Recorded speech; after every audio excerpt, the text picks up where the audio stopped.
units for multifamily homes. USDA loans are also government-backed loans with no down payment, keeping that extra money in your pocket. However, they are very strict on location. Typically, USDA loans are only available in rural country areas, and only specific ones at that, to help with the growth of these rural communities. Interest rates are competitive, and with only a 620 credit score required, USDA loans are very attainable with the right property. Refinancing is also streamlined for an easy time, and you can purchase up to 4 units with this loan. However, what will typically qualify for a USDA loan is things more in line with farms and ranches. New construction may also qualify for a USDA loan depending on the type of project, and sellers may also contribute to the closing costs, further reducing the amount of money paid up front. However, USDA loans do have income limits depending on the area in which you're trying to purchase. For example, if you're looking to buy a property in Arizona, the maximum income you're allowed to have will be much lower than the maximum income you're allowed in a state like California. Typically, you're allowed to make 115% of the average income for your area, so that's something to consider with this loan. The USDA has no loan limits, so the purchase price can be as high as you qualify for, and your DTI, or debt to income ratio, is expected to be 41% or less, making it a little stricter than others.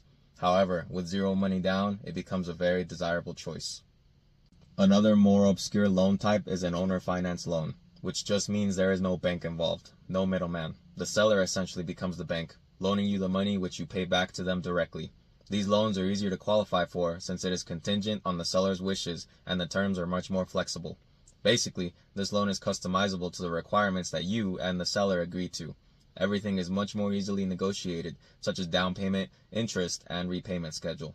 You may wish to do a no down payment loan at 8% interest and have weekly payments instead of monthly ones, sacrificing a high interest rate and different payment schedule in order to pay less money up front.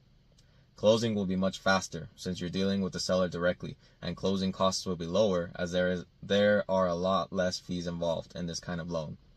Owner financing also allows you the opportunity to purchase property not available through traditional financing, such as a heavily damaged or condemned property, a property that was foreclosed on, or a commercial property that you wouldn't qualify for with stricter traditional financing.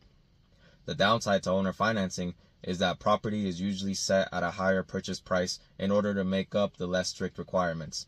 Sellers know they have an advantage over a regular bank. There is also a wider pool of buyers since many do not qualify for other types of loans, leaving more competition for you and making it more likely for you to be outbid.